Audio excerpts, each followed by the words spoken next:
வணக்கம். இன்னைக்கு நாம பார்க்க போற கதை ஒரு ராஜாவோட ஒரே ஒரு முடிவு எப்படி ஒரு முழு தேசத்தோட தலையெழுத்தே மாத்தி போட்டுச்சுங்கிறது தான். இது ஒரு நம்ப முடியாத கூட்டணி, ஆனா அதை விட பெரிய ஒரு துரோகத்தோட கதை. வாங்க இந்த வரலாற்று பயணத்தை ஆரம்பிக்கலாம். ஒரு நிமிஷம் யோசிச்சு பாருங்க. உங்க நிலத்தை யாரோ ஒருத்தர் வந்து ஆக்கிரமிச்சுக்கிட்டா அவங்கள விரட்ட என்ன பண்ணுவீங்க? சரியா, இதே கேள்விதான் 17ஆம் நூற்றாண்டுல கண்டி இராச்சியத்துக்கு முன்னாடி ஒரு பெரிய மலையா நின்னுச்சு. ஆனா இங்க தான் ஒரு பெரிய ட்விஸ்ட் இருக்கு. நீங்க கண்டுபிடிச்ச அந்த தீர்வு இருந்த பிரச்சனையை விட ரொம்ப மோசமானதா ஆயிட்டா என்ன பண்றது? ஆமா, இலங்கையோட வரலாற்றுல அப்படி ஒரு சம்பவம் தான் நடந்துச்சு. சரி, வாங்க முதல்ல கதை நடக்கிற காலத்துக்கு போலாம். அதாவது 17ஆம் நூற்றாண்டுல இலங்கை எப்படி இருந்துச்சுன்னு முதல்ல பாத்துருவோம். அப்போதே இலங்கை ரெண்டா பிரிஞ்சு கிடந்துச்சு. ஒரு பக்கம் ஐரோப்பாவில இருந்து வந்த போர்த்துகீசியர்கள், அவங்க தான் கடற்கரையோர பகுதிகள் எல்லாத்தையும் தங்களோட கண்ட்ரோல்ல வச்சிருந்தாங்க. ஏன்னா அங்கதான் பணக்கார மசாலா வர்த்தகம் நடந்துச்சு. இன்னொரு பக்கம் நாட்டின் உள்பகுதியில கண்டி இராச்சியம், அவங்க தங்களோட சுதந்திரத்தை ஒரு இன்ச்சு கூட விட்டு கொடுக்காம ரொம்ப கடுமையா போராடிட்டு இருந்தாங்க. இப்படி ஒரு சூழ்நிலையில தான் இந்த ஆட்டத்துல மூணாவதா ஒருத்தங்க உள்ள வராங்க. அவங்க தான் டச்சுக்காரங்க. இப்போ இந்த விஓசின்னா என்னன்னு பாப்போம். இது ஒரு சாதாரண ட்ரேடிங் கம்பெனின்னு மட்டும் நினைச்சிடாதீங்க. இது கிட்டத்தட்ட ஒரு நாட்டுக்கு சமமான பவரோட இருந்துச்சு. அவங்களுக்குன்னு சொந்தமா ஆர்மியும் நேவியும் இருந்துச்சு. லாபம், அது ஒண்ணுதான் அவங்க குறிக்கோள். அதுக்காக எதை வேணாலும் செய்வாங்க. வியாபாரம் பண்ண வந்தவங்க கொஞ்சம் கொஞ்சமா ஒரு பெரிய சக்தியாவே உருமாறினாங்க. சரி, ஒரு பக்கம் சுதந்திரத்துக்காக போராடுற கண்டி ராஜ்யம், இன்னொரு பக்கம் லாபத்துக்காக வந்த டச்சுக்காரங்க. இவங்க ரெண்டு பேரும் எப்படி ஒன்னு சேர்ந்தாங்க? ரொம்ப சிம்பிள்.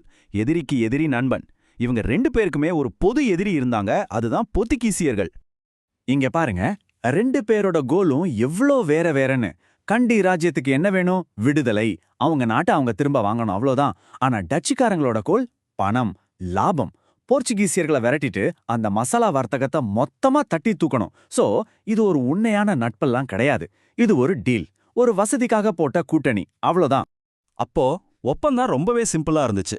கண்டி ராஜ்யம் அவங்களோட ராணுவத்தை வச்சு தரையில இருந்து தாக்குவாங்க. டச்சுக்காரங்க அவங்களோட பவர்ஃபுல் கப்பல் படையை வச்சு கோட்டைகளை கைப்பற்றுவாங்க.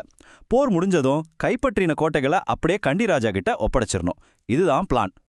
இப்போதான் நாம கதையோட முக்கியமான கட்டத்துக்கே வரோம். அதாவது அந்த திருப்பு முனை. கூட்டாளிகளா வந்தவங்க எப்படி புது எஜமானர்களா மாறினாங்க? வாங்க பார்க்கலாம். பாருங்க, ஆரம்பத்துல எல்லாம் பிளான் படி தான் போச்சு.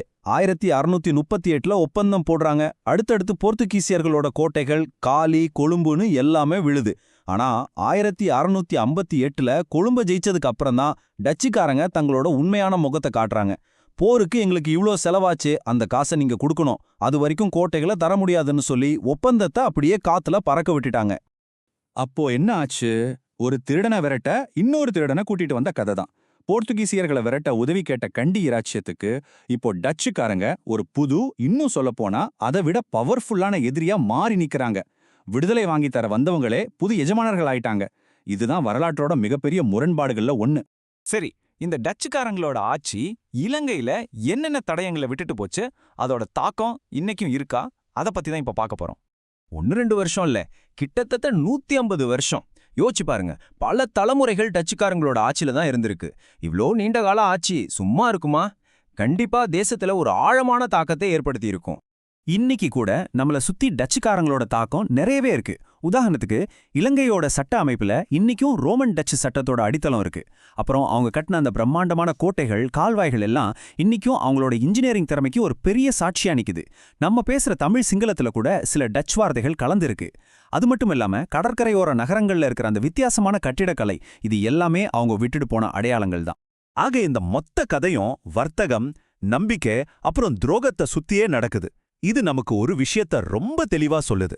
அதிகாரத்துக்கான போட்டியில கூட்டணிகள் எல்லாம் தற்காலிகமானதுதான். வாக்குறுதிகள் காத்துல பறக்க விடப்படலாம், ஆனா அதனால வர விளைவுகள் அது பல நூற்றாண்டுகளுக்கு நிலைச்சு நிக்கும். அப்போ அதிகாரங்கிற ஒண்ணுக்காக நாம கொடுக்கிற உண்மையான விலை என்ன? இதை யோசிக்க வேண்டிய ஒரு கேள்வியை இந்த வரலாறு நம்ம முன்னாடி வைக்குது.